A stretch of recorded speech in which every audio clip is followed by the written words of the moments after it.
Salut Thibaut, Bonjour, comment vas-tu? ça va et toi? Ça va. On se retrouve à nouveau pour un épisode et on est rendu en Alaska. Oui. C'est l'étape ultime presque de ton road trip. Ouais. C'est le lieu que tu voulais absolument Ouais. visiter. Il faisait partie du top 3 des j'y vais par n'importe quel moyen, quoi. Ouais. Et donc, on va maintenir le suspense. Dans le dernier épisode, on était sur la route un peu Ouais. chaotique qui t'emmène du Yukon jusqu'à l'Alaska. Mhm.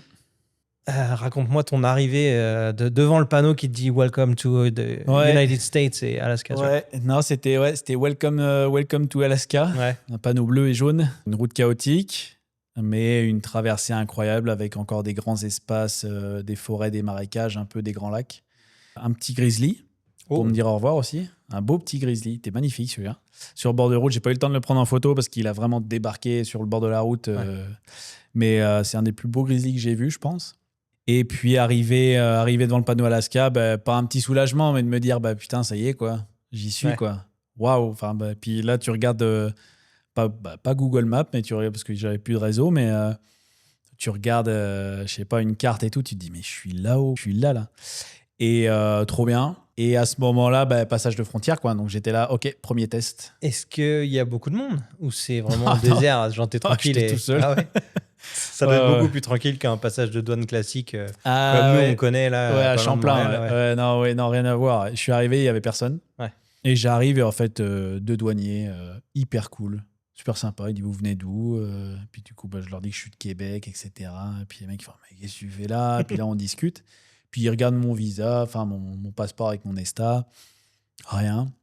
Puis là, ils commencent à poser des questions. Ils disent c'est ton van, oui, tu l'as bâti. Je fais, c'est trop bien. Et puis après, ils disent là, on va te poser des questions. Je fais OK. Et il dit alimentation, parce qu'aux States, tu as des trucs que tu peux pas faire rentrer en bouffe. Par exemple, si tu as une orange dans ta voiture, une orange fruit, frais, ils te l'enlèvent. Il y a certains fruits, certains trucs. Ouais. Donc il me dit t'as de la bouffe et tout. Je fais ouais. Et je fais bouffe et boisson. Je fais oui. Il me dit OK, garde-toi après, puis on va t'enlever. Et en fait, moi, j'avais pas compris que c'était bon là déjà.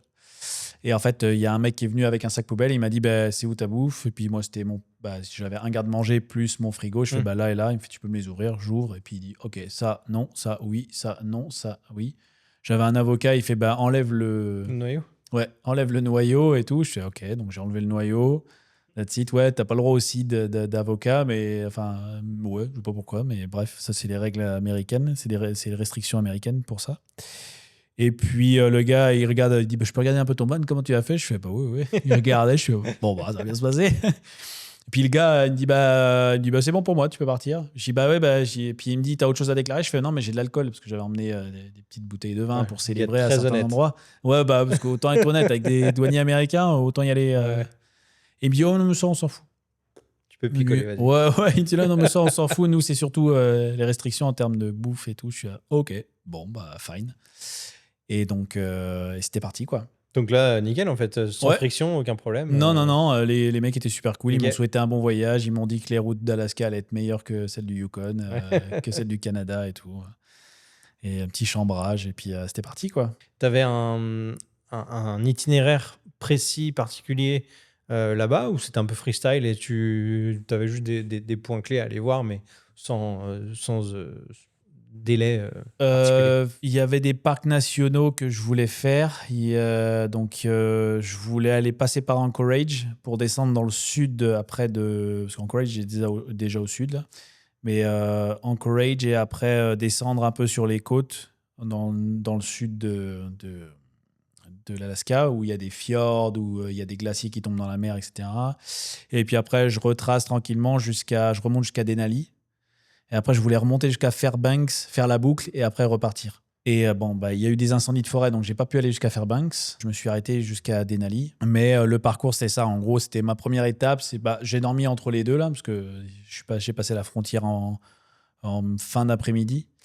En gros, j'ai pris une route. En fait, là, la première étape que je voulais faire, c'était Wrangler, Saint-Elias National Park, qui est collé au Kluani. C'est là où il y a le plus haut sommet des États-Unis, je crois, d'Amérique du Nord, je crois. Et donc, je pars, c'est l'est de l'Alaska, et donc je pars par là. Et je vais direction Valdez, qui est un port. Il y a des ferries qui arrivent, il y a des des bateaux de croisière, justement, qui vont jusque là-bas. Donc, je vais là-bas, je fais une première rando, je crois. Et puis après, je pars sur Saint-Élias. Et là, incroyable. Là, j'arrive, là, tu recroises et tu rentres dans le parc. Donc, c'est la Chiquita River, je crois, qui est une rivière gigantesque. Donc, tu la traverses. Et là, tu vois, tu as plein de gens qui sont en train de pêcher et tout. En fait, c'est des rivières pas très profondes, mais super, super larges. Et puis, au pied des montagnes et tout. Et je trouve un spot en camping sauvage pour la nuit, quoi. Et ça, c'est le plus beau spot que j'ai fait de tout le voyage, je pense. Celui-là, il m'a marqué vraiment pour le coup. Parce que spot incroyable, la luminosité, les lumières, tout était magnifique. En gros, j'étais sur un spot au bord de la route, un peu écarté quand même. C'était pas le plus confortable parce que le van penchait un peu. Mais par contre, la vue était folle parce que je voyais le parc national au fond, donc toutes les grosses montagnes au fond. Je voyais la rivière redescendre, les montagnes en face, les oiseaux voler autour de la rivière gigantesque, la falaise. Parce qu'en gros, moi, j'étais au bord d'une falaise et après, tu avais une forêt en bas et après la rivière. Et c'était magnifique. Premier soir incroyable. Est-ce que tu en as profité pour. Parce que j'ai l'impression que tu as vraiment la photo dans la tête là, quand Ouais, tu le décris, ouais, c'est exactement. Enfin, c'est précis. Tu as fait une photo de cet endroit-là pour t'en ouais. rappeler vraiment Alors, ça rend pas du tout. Ah, c'est Ouais, vrai? ouais, c'est pas aussi. C'est ce que je l'ai vécu différemment, je pense Ouais. aussi là, mais ça rend moins bien. Je l'ai filmé, j'ai pris des photos Ok. parce que j'étais là, je veux pas oublier cet endroit-là, quoi. Et je sais pas, tout s'alignait à ce moment-là, donc je pense que mentalement, c'était un peu une explosion, là. C'était cool. Et puis je passe une première nuit, c'était venteux, je me faisais secouer tout. J'ai pas très bien dormi, mais bon, le spot était incroyable, quoi. Et ouais, tu vois, le soir, tu sais, j'avais dit que j'avais emmené un peu d'alcool pour célébrer. C'est là où j'ai ouvert une bouteille à ce moment-là parce que j'étais à C'est pour ça que c'était là, le c'est meilleur le bon soir. moment. Aussi, ouais, c'est peut-être aussi pour ça. Mais non, mais bonne musique. Je découvre une bonne musique sur la route qui colle parfaitement au cadre. Je suis là, ok, c'est bon, quoi, incroyable. Et en fait, le lendemain, je vais au Saint-Élias. Mais les météos sont incertaines, il faut payer un parking, etc. Je fais bon, ok, mais je vais voir, j'y vais. Et là, je prends une route, c'est une route de gravel. C'était assez impressionnant. Des ponts en métal, non, des ponts en bois gigantesques qui sont très. Comment qui sont très. Il y a des falaises, c'est très très profond. Et à une seule voie. Donc, tu es obligé de laisser passer le mec en face s'il y a quelqu'un ou pas. Et là, tu roules. Et là, tu roules sur de la gravel tout le long. Et sauf qu'à force de rouler, ça fait des petites bosses. Donc, ça fait des vibrations. Et en fait, je vois tous les mecs moi, en face de moi qui sont en train de rouler comme des malades. Je suis putain, mais c'est taré, quoi. Ils vont se planter, quoi. Et moi, ça vibrait dans le camion. Tu sais, ça rentre en fait, le camion rentrait, Polo, il rentrait en résonance, quoi, à ce moment-là. Et j'étais, c'est pas possible, je vais pas tenir parce que c'était 3-4 heures de route comme ça. 3 heures de route comme ça. J'étais, c'est pas possible, je vais péter un câble. C'est fou. Et en fait, j'ai compris pourquoi ils roulaient vite. C'est pour éviter les vibrations, je pense. Et donc, du coup, je me suis mis à rouler comme eux. Impeccable. Ah ouais. Ça vibrait plus du tout. Alors, par contre, ça fait de la poussière, il y a de la roche qui vole de partout. Tu vois, tu croises un camion en face de toi, tu as des roches, tu dis, bon, mon pare-brise, il va être plié, c'est sûr, je vais prendre des roches. Et puis, tu arrives au bout là-bas, puis tu es au pied d'un glacier. Magnifique. J'ai fait une petite rando, une petite heure, un truc sympa. Et puis je me suis posé un peu là-bas et puis je me suis dit bon c'est bon, ok, je crois que j'ai fait ce que je voulais faire. J'ai pas pu rentrer dans le parc en profondeur, mais je sais pas, je trouvais que j'avais fait mon truc et tout. Je dis tiens écoute, je vais continuer mon chemin, quoi. Et je continue mon chemin. Et je me dis je vais pas dormir au même endroit. Et en fait je m'en vais et puis je me dis ah putain, mais en fait je suis passé pas très loin d'un spot où c'était sympa, c'était un bord de rivière mais rocheux et tout, un truc un peu cool, quoi. En fait je vois le spot, ça me plaît pas. Et je me dis, en fait, le spot que tu avais la veille, tu vois, enfin hier. T'as fait 2 nuits au même spot? Ouais, il Sérieux? était trop bien, quoi. Et je me suis dit, putain, faut que je me dépêche avant que quelqu'un le prenne, quoi, parce qu'il Ouais. est trop bien, ce spot. Et donc, du coup, je suis reparti dans l'autre sens, j'ai refait un 20 minutes de route et je suis retrouvé à mon spot et j'ai fait, bah ouais. Voilà. Comme Ouais. à la maison. Ouais, comme à la maison, quoi. Mais c'est vraiment ce truc-là de se sentir. Tu te sens pas chez toi parce que t'es pas chez toi, mais tu te sens, tu te sens chez toi au final, quoi. C'est un peu ça, quoi. Et ça a été l'endroit dur à quitter, tu vois. Il a été très dur à quitter, cet endroit-là. Bizarrement, c'est marrant, hein. Le Genre, matin, je c'était comme en traînais. mode tu as dit adieu et puis Ouais, c'était pas. ouais, le matin, je traînais, quoi. J'étais là, ok, non, j'ai encore un peu le temps et tout. Je profitais. Ah ouais, c'est marrant. Ouais. J'avais vraiment pas envie de partir. C'est fou comment, genre, un endroit en quelques secondes ou quelques minutes ou quelques heures peut créer un Ouais, attachement comme ça. ouais, t'es ancré, quoi. Mais Ouais. c'est bizarre, hein. Enfin, même moi aussi, je comprenais pas parce que j'étais, ah putain. Et ouais, cet endroit-là, il m'a vraiment marqué, quoi. Parce que, ben, je sais pas, juste l'ambiance et tout. J'ai fait un plan au drone, j'ai fait plusieurs plans au drone à ce moment-là. Et puis, le drone montre un peu l'immensité du lieu, quoi. Mais ça rappellera, enfin, tu sais, je pense pas que je revivrai ce truc-là autrement, tu vois. Un jour, j'y retournerai, je pense. C'est vraiment Mm. cet endroit-là, je me dis, un jour, j'y retournerai, quoi. Et, Est-ce que tu vas y retourner en road trip ou avec un avion plus classique? Je sais pas. J'avoue que tu road trip, pourquoi pas, hein, parce que je connais la route maintenant, tu vois. Ouais. Quoique la route, est quand même, elle est un peu longue, hein. Enfin, franchement, du BC jusqu'à... Bah, le retour, on en parlera après, mais le retour, il a été un peu long, quoi. J'étais content d'arriver à Whistler, ouais, pas très loin de Whistler. Un peu plus au sud, pardon, au nord de Vancouver. Mais ouais, mais j'espère y retourner un jour. Ouais. Si un jour je peux amener, aujourd'hui je suis tout seul, mais si je rajoute, si je trouve quelqu'un dans ma vie ou mes enfants, ou si j'ai des enfants et tout, je les emmènerai là-bas, hein, Ouais. pour leur dire, voilà, vous voyez cet endroit-là, C'était c'est là. un sanctuaire, d'accord? Personne n'y touche. Et là, je trouvais ça incroyable. C'est un truc, franchement, cet endroit-là, je suis pas prêt de l'oublier. Ouais. Mais ouais, c'était bizarre de le vraiment, ça m'a pincé, ça m'a fait un petit pincement au cœur de le quitter, quoi. C'est bizarre. Ben, je pense que c'est à ce moment-là que j'ai été à Anchorage après. J'ai repris une jonction et après je suis parti sur Anchorage. Donc c'est ça, ouais. Et puis là, c'était le 4 juillet, fête nationale. Tu l'as fêté ou En fait, c'est que j'ai trouvé un spot après Anchorage parce que je voulais pas être à Anchorage. Puis c'est compliqué, les campings sauvages en ville et tout, c'est un peu chiant. Est-ce que, juste attends, Anchorage, je vais te faire la même question que pour Whitehorse. Ça ressemble à quoi la ville d'Anchorage? C'est un peu plus gros quand même bah, c'est plus gros que Genre, Whitehorse. il y a des gros bâtiments et tout ou... Ouais, Ah il y a des buildings, mais pas des gros buildings là, pas des gros comme nous on a ici là, dans les grandes villes nord-américaines, mais il y a quand même des buildings, ouais. Ouais, il y a quand même quelques buildings, mais ça reste des villes assez basses, hein. Puis ils sont au pied des montagnes, t'as des chalets partout. En fait, Anchorage est au bord de la rivière, bord de mer, hein, limite. Bah oui, bord de mer, pardon. Et en fait, t'as des montagnes qui remontent et en fait toutes les grosses baraques, les gros chalets sont accrochés là, sur les bords de montagne, c'est magnifique. Puis même les montagnes sont super belles.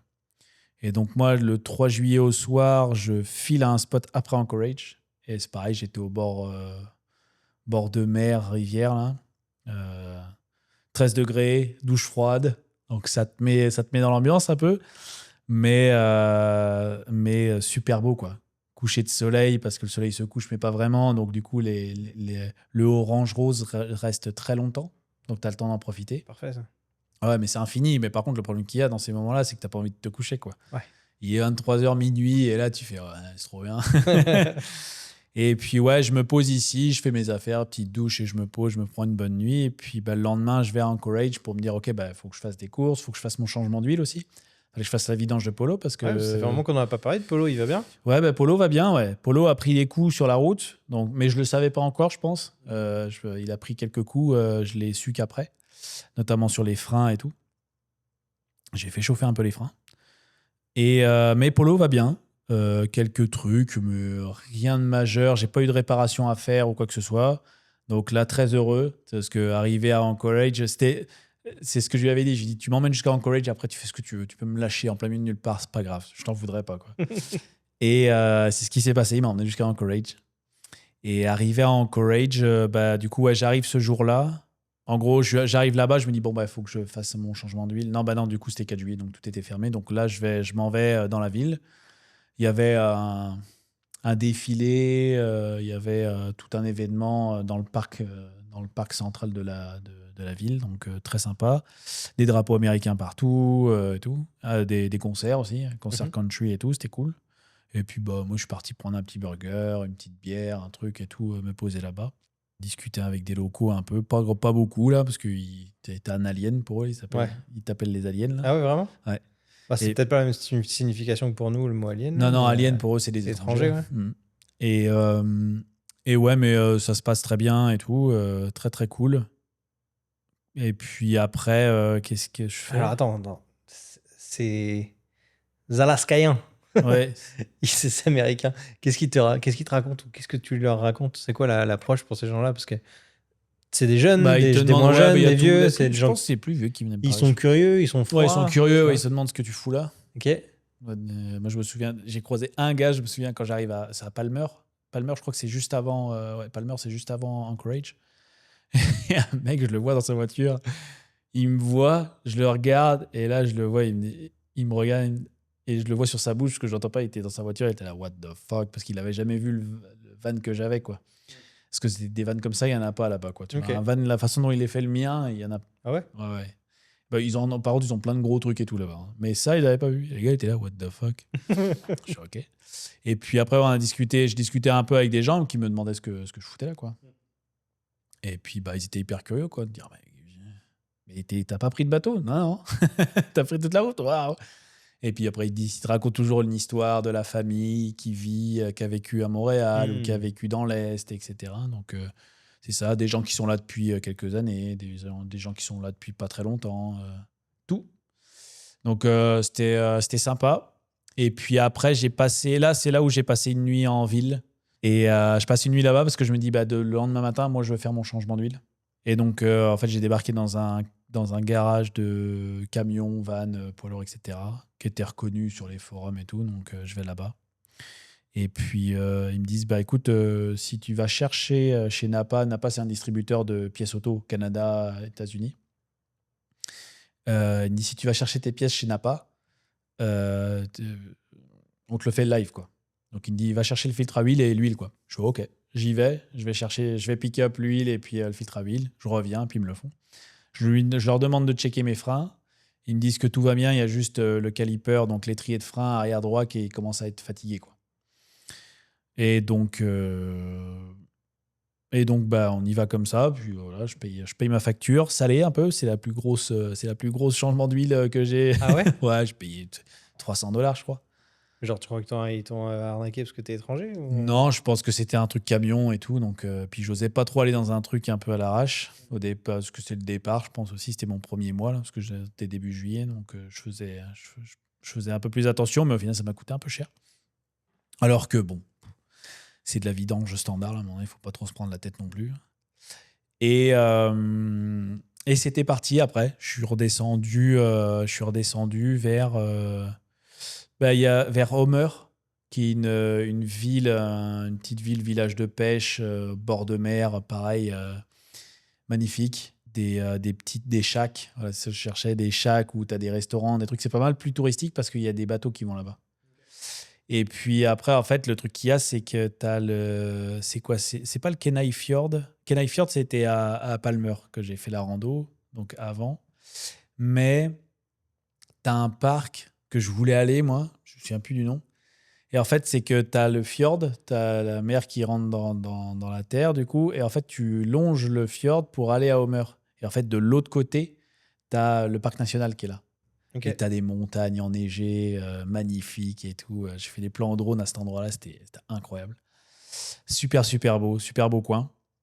Et Profite des phrases où tu dis j'ai fait des plans en drone, Thibaut. oui, On en parlera plus tard. On en parlera en juste Oregon. profite. On en parlera en Oregon. Non, ouais. Non, super beau. Et puis après, route vers Denali. Donc, je fais un premier break sur la route aussi, où je dors bord de lac, bord de route, bord de piste, mais à bord d'un grand lac. Et je me suis dit, bon, bah là, lac magnifique, personne. Il y avait des tables en bord, parce que c'était des pique-niques sauvages, enfin, table de pique-nique et camping sauvage. Personne, donc j'étais là tout seul. Je me baigne dans le lac, c'était trop bien. Le lac était gelé, hein. Il était à 10 degrés, voire même moins, je crois. Mais incroyable. Très, très beau souvenir, celui-là aussi. Et puis, route après, tranquillement, vers Denali National Park, où j'ai passé 3 jours là-bas. Et puis là, pareil, quoi. Incroyable. Plus de monde, du coup, parce que c'est touristique. Donc là, j'ai vu plus de monde. J'arrive par là-bas le soir pour me renseigner. Donc, je rentre dans le parc. Je payais pas parce que j'avais la carte de passe. Comme un pass annuel. J'avais un pass annuel ouais. pour les parcs nationaux américains et canadiens. Donc, j'avais l'américain. Et donc, du coup, bah, en fait, ça me permettait de rentrer le soir pour me renseigner et puis de repartir le lendemain, quoi. Ça m'évitait de rentrer, de me lever tôt pour prendre les renseignements et machin. Donc, je rentre là-bas. Et puis là, je prends les renseignements, je vois la gueule du parc à l'entrée, j'ai fait « Ok, ça va être incroyable ». Je vais voir un ranger, je lui dis, bah voilà, je veux faire des randos, peut-être de plusieurs jours, je sais pas trop, mais renseignez-moi, qu'est-ce que je peux faire, quoi. Et puis, il m'explique un peu les randos qu'il y a à faire, des trucs un peu cool et tout. Puis, je me dis, bon, c'est quand même un peu sauvage, est-ce que je prends le risque d'y aller tout seul? Peut-être pas, quoi. Tu vois. Et il me dit, mais tu peux explorer le parc et tout. Puis je dis, bah, en termes de météo, il me fait, il n'y a pas de mauvaise météo aussi, il n'y a que des mauvais vêtements. J'ai fait, ok, j'ai compris, c'est bon, je vais me prendre de l'eau sur la gueule quand je vais faire mes randos. Ouais. Et le soir, du coup, je rentre dans le parc pour aller l'explorer. Et puis, bah, c'était un peu golden hour et tout. Et c'était incroyable, quoi. Des étendues de montagne, encore une fois. J'aperçois le bout du Denali, entre deux nuages d'un coup. J'aperçois ce moment-là, je fais, waouh, c'est fou. Et je vais jusqu'au spot quasiment de rando, puis après, je retourne. Donc, je sais pas, je fais 1 heure de route dedans, quoi, aller-retour. Et donc, du coup, après, je ressors du parc et je me trouve un spot en bord de falaise, bord de rivière, etc. Je m'en vais prendre une bière, je crois. Le soir, c'est la microbrasserie la plus au nord que j'ai faite. Ouais. Je crois que c'est la 49th Nines Brewery, je sais pas quoi. Donc, allez, c'est la microbrasserie que j'ai faite la plus au nord. Donc, c'était cool. Et c'est là où il y avait la réplique du bus de Into the Wild, Ah, le ok. film. Ouais, il Trop était bien. juste à côté de la réplique parce qu'en fait, le gars d'Into the Ouais. Wild, enfin, l'histoire, elle s'est passée juste à côté en fait, du Denali. Elle s'est passée pas très loin en fait. Ok. Le gars, en fait, il est mort du coup là-bas, mais il n'était pas mort très loin de la civilisation, finalement. Mais il le savait même pas, si ça se trouve. Ben non, parce qu'en fait, lui, en fait, il s'est fait prendre parce qu'il y a une rivière qui a remonté, puis après, il s'est intoxiqué. Là. Ouais, ça, c'est un champignon, un truc qu'il a Ouais, je mangé crois qui que était c'était pas des bon, germes de non? pommes de Ouais. terre, je crois, un truc Ouais. comme ça, qu'il fallait pas qu'il mange, il les a mangés. Et, ouais, en fait, là, ça te rappelle un peu le truc ils te le disent, en fait, que, en fait, vous, les aliens, faites attention à ce que vous faites parce que l'Alaska, c'est très sauvage. Et vous pouvez faire 1 kilomètre en nature et vous pouvez être complètement perdu. Et ça, en Alaska, tu le sens, tu vois. Ça, c'est un truc. En fait, c'était expliqué dans l'article parce que à la réplique, il y avait tout un panneau qui expliquait. Et en fait, ouais, quand je lis le truc, je fais, mais c'est tellement vrai, quoi. En fait, l'Alaska, tu prends les interstates et tout, les grandes routes, c'est correct, hein. Tu te dis, bah, je suis pas tant perdu. Par contre, dès que tu commences à tourner sur des plus petites routes, tu es au milieu de nulle part, quoi. Il y a rien, c'est hyper sauvage, la nature est dense, les animaux, laisse tomber. Tu sais, le premier jour que je suis arrivé en Alaska, enfin, le jour 2, on va dire, je vois une grande plaine et là, je vois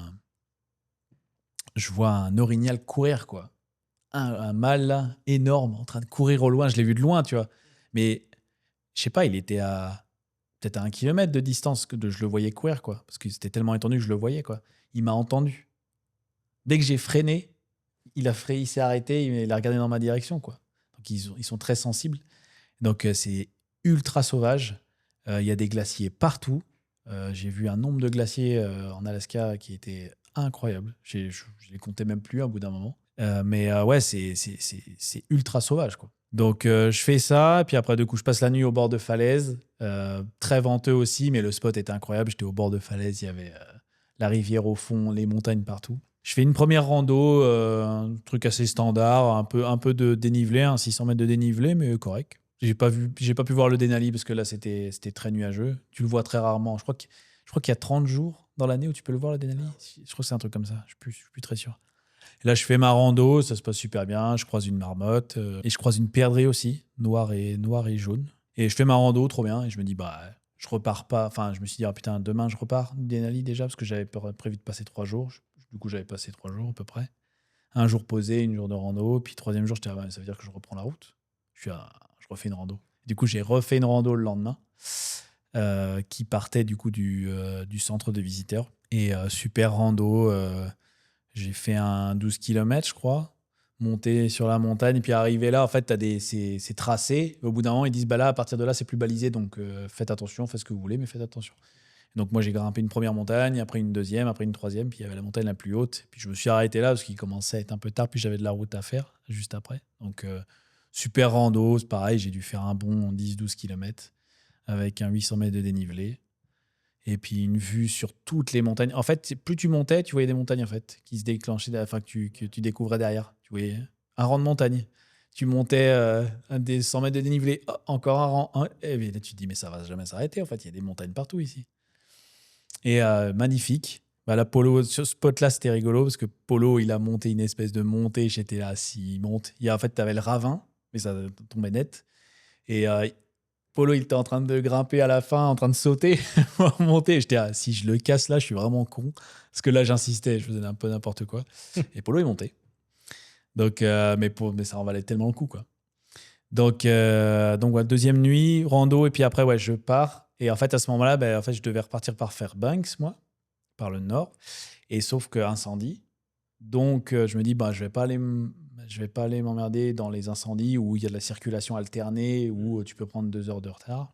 Donc, ouais, tu peux avoir jusqu'à 2 heures de retard à l'arrêt, quoi. J'étais là, bon, non. Donc, je cherche une route. Et je dis, j'ai pas envie de repartir par la même route quoi, qu'avant, ça me fait chier. Et là, je regarde sur la route, je fais, mais attends, il y a une ville, là, je comprends pas.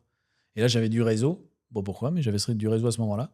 Et là, je vais sur Google, je fais, attends, tu me fais rentrer par là, tu me repasses à la frontière où j'étais, mais tu me fais passer par cette ville-là. Et là, il se met à tracer sur Google Maps, sur la Denali Highway.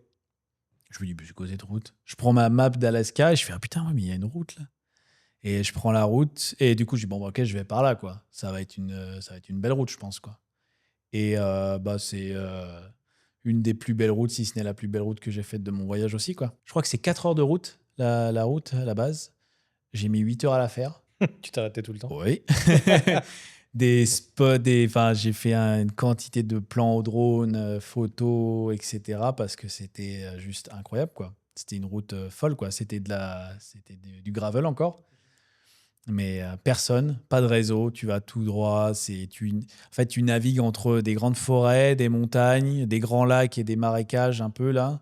Un peu, genre typique Canada, Canada, tu sais, les lacs très très verts avec les forêts qui commencent et après des grandes grandes forêts bien denses, un peu plus denses. Incroyable.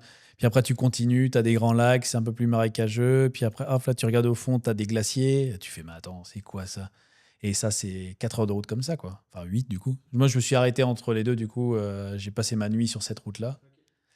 J'ai fait un coucher pareil, au coucher de soleil rose, orange, sanguine, etc., qui était malade. Je dors là, et bord de route, quasiment. Top, quoi. Je redémarre le lendemain, je finis la route et tu passes un grand pont en bois aussi, traverser des grandes, grandes, grandes rivières très, très larges. Puis tu longes les montagnes et puis après tu retrouves la route, moi, que j'avais retrouvée au départ. Et donc, c'est là où tu as fini ton trajet en Alaska? Ouais, c'est là où c'était mon dernier jour en Alaska, Ok. ouais. T'as eu un petit pincement au cœur en quittant l'Alaska ou pas? Ouais, un peu, mais j'étais là en mode, ok, ça c'était le truc, c'était la première, enfin, il y avait les Rocheuses qui étaient importants, mais là c'était vraiment le truc clé de dire, ok, je l'ai fait.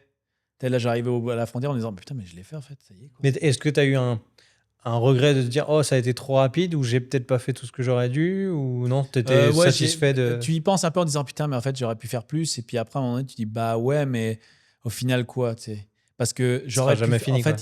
il y a des moments, c'est budgétairement parlant, moi, je commençais à mettre un peu de. Tu sais, je m'étais dit, autant.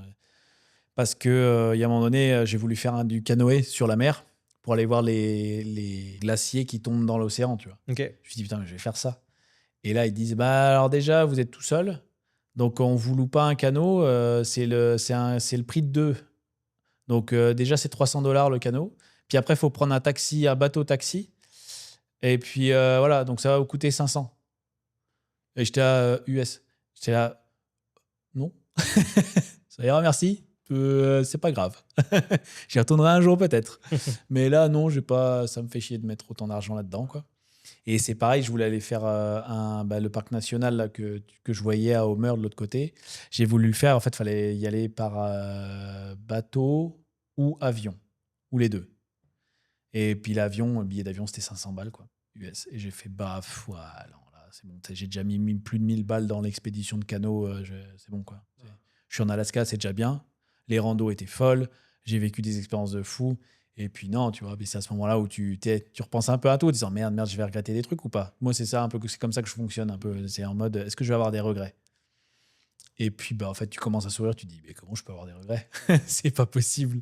Même si j'ai pas fait tout ce que je voulais faire et j'ai pas fait ce que ce qu'il y a sur Instagram, parce que sur Instagram, c'est ce que tu vois. Les gens, ils disent ah ouais, j'ai voulu de là, je suis tombé pas longtemps là-dessus. Où il y a des gens qui disent ah bah ouais, on m'a emmené à Alaska, j'ai pu faire ce que je voulais, enfin j'ai pu réaliser ce que je voulais et tout. Et alors tu les vois prendre l'hydravion pour aller dans le parc et après faire du canot de mer, etc. Ok, mais moi, j'ai pas le budget pour ça. Puis il faut que je garde le budget pour les 3 autres prochains mois, Ouais, c'est moi, ça. 2 autres C'était prochains mois. pas juste une seule destination. T'en avais plein d'autres à venir Non, encore. bah, Donc, c'est ça, tu vois. Donc, c'est pour ça que je me suis un peu retenu là-dessus, mais j'ai zéro regret parce que j'ai des expériences de fou là-bas, quoi. J'ai des trucs qui m'ont marqué à vie, quoi. Le spot, il m'a marqué. La route, c'est pareil, quoi. C'est des émotions de fou, quoi. Quand ça te traverse, c'est un épanouissement de fou. Tu te dis, mais en fait, je suis au bon endroit au bon moment et toute ton intuition est là, quoi. Parce que tu tournes à droite, la route, elle est magnifique. Tu dis, putain, mais pourquoi j'ai tourné à droite? Mais c'est trop bien. Tout s'aligne, tu vois. Tout se déroule comme un. Le tapis se déroule devant toi, quoi. Et ça, c'est bah, arrivé à la frontière, j'étais ah bah ouais, ok, c'est bon quoi. Et puis bah voilà, route après vers la frontière canadienne, retour au Canada ouais. Alors ensuite. attends, avant de quitter l'Alaska, moi, je vais faire juste durer le plaisir un petit peu, mais euh, est-ce qu'à un moment donné, tu t'es senti seul? Enfin, genre, la solitude, est-ce qu'elle a pris le pas à un moment donné pendant cette période-là? Parce que ça fait quand même pas mal de temps que tu voyages seul, mis à part Ouais, l'expédition que tu as fait avec Liam. Le résultat, t'es solo, quoi. T'as pas fait ouais, beaucoup de rencontres. non. Est-ce que ça a joué à un moment donné ou pas du tout? Ça, c'est un truc, les 2 premières semaines, j'appréhendais. J'en parlais beaucoup et tout à mes potes. Et c'est mon meilleur pote, Rémi, qui me dit j'étais où? À Jasper. Et je lui dis bah écoute, je sais pas quoi penser de la solitude. Je suis un peu en mode sur la défensive, quoi. Je sais pas trop quoi en penser, quoi. Je crains un peu, quoi. Et là, il me dit mais. Puis j'arrivais pas à mettre les mots dessus, tu vois. Et là, il me dit mais de toute façon, Thibaut, c'est un voyage solo. Je fais ouais. Je fais bah ouais. Il me fait bah tout le reste, c'est du bonus. Il m'a dit en fait, c'est un voyage solo. Donc si tu rencontres personne, c'est un voyage solo. Elle dit tout le reste, si tu rencontres des gens, etc., c'est que du bonus. Et en fait, je lui dis, mais en fait, c'est exactement les mots que je cherchais, quoi. Et à ce moment-là, j'ai eu un déclic. Et l'épanouissement dans la solitude, à partir de ce moment-là, c'était trop bien, quoi. Parce que je vivais les choses pour moi. Et puis, même si tu vis les choses pour toi, tu penses toujours à des gens ou à ta famille, à plein de monde et tout, en disant putain, mais j'aurais voulu leur faire partager ça, mais non, Ouais. c'est moi. Et puis, d'un côté, tu es un peu torturé parce que tu te dis putain, mais je voudrais leur transmettre, mais c'est impossible de transmettre parce que t'es pas sur place, quoi. Ouais. Après, Donc, je crois que si tu fais des photos, des vidéos, tu vas pouvoir à un moment donné leur envoyer, tu vas ouais, pouvoir c'est leur ça. expliquer. Puis bon, voilà, on essaie de faire ce podcast aussi pour que tu puisses garder ça en Ouais, ouais, mémoire ouais, ouais. et le partager. Donc Ouais. c'est a posteriori, mais quand même. Bah déjà, tu sais, eux, déjà, enfin, les gens autour de moi, mes amis, ma famille, tout ça, déjà rien que les photos que je leur envoyais, moi, j'étais là, bah, vous vous rendez pas compte, c'est x10, quoi. Hmm. Ils étaient là, wow, mais c'est magnifique. Je fais, ouais, mais c'est x10 en vrai, quoi. Et donc, du coup, en fait, ça m'a pris dans ma solitude. Et puis, en vrai, j'étais bien, tu vois. Et c'est pas, et je suis de nature introvertie, donc on peut se dire que j'aurais pu être dans ma grotte et me refermer sur moi et pas aller vers les gens. Mais en fait, tu croises toujours des gens qui te disent bonjour, tu as toujours un truc comme ça. Puis ça se fait, ça dure. Tu sais, il y a toujours des rencontres. Ça dure 5 minutes, 15, 20, 2 heures, 6 heures, 3 jours. Tu sais jamais. Et c'est ça qui est cool. Et en fait, moi, je me mettais un peu la pression là-dessus en disant, ah, faudrait que je rencontre des gens. Et puis en fait, pas du tout. Enfin, à partir de ce moment-là, je me suis mis zéro de pression. Et j'ai rencontré des gens, mais c'était très éphémère, hein. Mais ça te recharge un peu tes batteries sociales. Et puis, bah, c'est à ma pote Florine que j'ai dit à un moment donné, je dis, mais en fait, il faut que j'en profite maintenant. Parce que quand je rentrerai, j'aurai plus ce truc-là, en fait. Je vais rentrer en ville et il y aura du monde partout. Ouais. Donc, il faut que j'en profite. Donc, c'est à partir de ce moment-là où je me suis dit, mais en fait, profite de ta solitude parce que c'est les seuls mois dans ta vie où tu peux gérer ça tout seul, où tu peux être toi avec toi-même, faire tes affaires quand tu veux, où tu veux. Tu as cette liberté-là, fais-le, quoi. Profite-en parce que profites-en parce que c'est maintenant ou jamais, quoi. Donc non, au final, la solitude, je l'ai pas mal vécu justement. C'était un épanouissement. Puis après, c'est un truc de se retrouver avec soi-même, quoi. Parce que c'est un peu le truc de.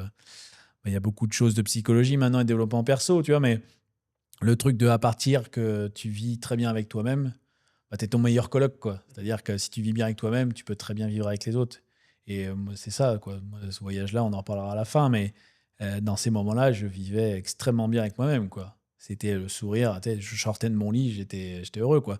Évidemment, c'est pas tous les jours comme ça. Il y a des moments, c'est un peu dur, quoi, parce que tu te dis, mais pourquoi je fais ça tout seul? C'est quoi le but, là? Qu'est-ce que tu fais, là? Ouais. Rentre chez toi. Ah ouais, tu disais ça? Non, non, non, le rentre chez toi, il est jamais venu, mais c'est un peu ce truc-là de, mais pourquoi je fais ça tout seul? Enfin, Ouais. Puis après, à un moment donné, tu te avant, dis... avant de partir, t'avais une réponse. Ah, pourquoi tu faisais tout seul?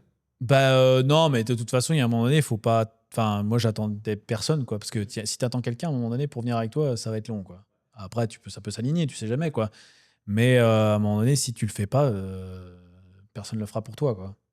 Donc, c'est ça. Et puis, en fait, tu arrives, et puis à chaque spot, à chaque truc incroyable, tu te dis, mais j'ai tellement raison. J'ai tellement raison d'être là tout seul à ce moment-là, quoi. Oui, des fois, tu as des petits pincements au cœur de vouloir le partager, quoi. Mais globalement, 90% des cas, quand tu tombes sur des spots comme ça, tu te dis, putain, c'est fou, quoi. Et ça t'apprend un peu, on en reparlera encore à la fin, mais ça t'apprend un peu à te dire que la vie, c'est que des cycles, quoi. Et moi, mon voyage, c'était un peu ça, c'est que des cycles accélérés de vie. C'est-à-dire qu'il y a des moments, en fait, ton cerveau, il tourne, donc ça va pas bien. Et tu te dis, ça va aller. Et puis, 6 heures plus tard, tu arrives dans un spot de fou et tu te dis, tu vois, ça va aller. Et donc, ouais, non, la solitude, je l'ai un peu embrassée, on va dire ça comme ça. Je l'ai pris avec moi et j'ai vécu des super moments, quoi. Et je craignais, c'était le truc que je craignais le plus, puis au final, c'était un plaisir, du pur plaisir. Ok. Bon, et t'allais pas tarder à retourner un peu vers la civilisation après Ouais, l'Alaska? je pensais aller retourner direct à la civilisation, mais la route était quand même assez longue. Je crois que j'avais 17 heures de route pour redescendre jusqu'à Squamish. Et puis, 17 heures de route. Donc, je retraverse BC. Donc là, je retraverse tout BC, hein, du nord au Petit sud. détail quand même, quand t'es sorti de l'Alaska, ça a été la douane pour repartir avec le Ouais, Canada, nickel? ouais. Les Canadiens étaient super sympas. C'était une douanière. Et elle s'est excusée de ne pas parler français. C'est vrai? Ouais. Elle était super sympa. Elle me demandait aussi qu'est-ce que je faisais là et tout. Donc, elle me dit un français avec des plaques de Québec qui sont à la frontière de l'Alaska. Mais qu'est-ce que tu fais ici? Donc, du coup, je lui parlais du périple. Et puis, ouais, mais c'est des frontières. En fait, ces frontières-là sont vraiment très, très chill. Tu sens que c'est beaucoup plus relax. C'est quand même fou à quel point c'est un endroit reculé pour que tout le monde te dise qu'est-ce que tu fous là, quoi. Ouais, mais Ça, on se rend même pas compte, en fait. Alaska, c'était impressionnant. Après, j'étais en début de saison aussi, probablement. Ouais, mais mais qu'il te fasse la remarque, c'est quand même qu'il n'y a pas oui, beaucoup de oui, monde tu vois, dans l'année qui fait ça. des Québécois, enfin des plaqués québécois, ils en voient pas beaucoup, non. Non. Et puis les gens que je voyais du Québec, c'était des gens plus vieux. Tu vois, j'ai rencontré Jean-Yves à Whitehorse, dans le Yukon, et il avait pas loin de 50 ans, tu vois. Il conduisait des poids lourds dans le nord du Yukon. Mais tu vois, c'est des gens comme ça, quoi. Mais tu t'en croises peu après des Québécois là-dedans. Non, des francophones en tout cas. Ouais. T'en croises pas beaucoup là-bas. J'étais un peu tout seul. Puis c'est un peu ce truc-là qui me portait aussi en disant, mais en fait, j'ai le privilège de faire ça parce qu'en fait, il n'y a pas grand monde qui peut le faire, quoi. Je le savais avant, mais quand tu es dedans, tu te dis, ok, là, je suis un privilégié XXL, quoi. Et c'est pour ça aussi qu'il y a des activités que j'ai pas faites et que j'ai pas de regrets parce que déjà, c'était un privilège d'aller là-haut, quoi, déjà, quoi. En van, déjà. Et tout ça, tu te dis, mais c'est quel privilège, quoi, quelle chance, tu vois. Donc, c'est pour ça, non. Et puis après, ouais, prise de la route, je me suis arrêté à Cluani parce que je repassais devant, c'est la seule route, parce qu'en fait, il y a une route au nord aussi pour passer la frontière, mais elle était fermée à cause des incendies. Donc, je repasse au sud, la même frontière, et je passe devant Cluani, et je me suis dit, là, c'est le moment de faire la rando. Puis évidemment, le lendemain, il pleuvait. Donc, Cluani National Park, j'ai pas de regret parce que j'y peux rien, c'est la météo, je peux pas contrôler, quoi. Mais c'est pareil, c'est le genre de truc où je me dis, j'y retournerai, quoi, un jour.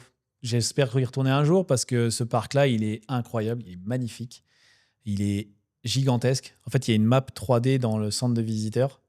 Et là, tu vois, ils disent, vous voyez les 6 montagnes qu'il y a ici? Ouais. Et il dit, c'est ça. Et la map, elle fait, je sais pas, elle fait 3 mètres par 3 mètres, quoi. Et les montagnes, ouais, elles sont pas comme ça, elles sont grosses comme ça, quoi. Et là, tu fais, ok. Ouais. Donc, c'est pas des regrets, mais ça fait chier, c'est sûr. Mais bon, à un moment donné, tu peux pas contrôler la météo, tu peux pas faire ce que tu veux, c'est comme ça. Donc, j'ai passé une nuit là-bas, à Injunction encore, je crois. Et après, j'ai tracé direction le sud. Je reprends la même route, en fait, jusqu'à Prince George, qui est au milieu du BC. Ok. Puis après, route vers Squamish et Vancouver Island, tout ça, quoi. Retour au Canada, dans les zones qu'on maîtrise un peu plus. On parlera de ça dans le prochain épisode. Ouais. Merci Thibaut. À la plaisir. prochaine. Salut.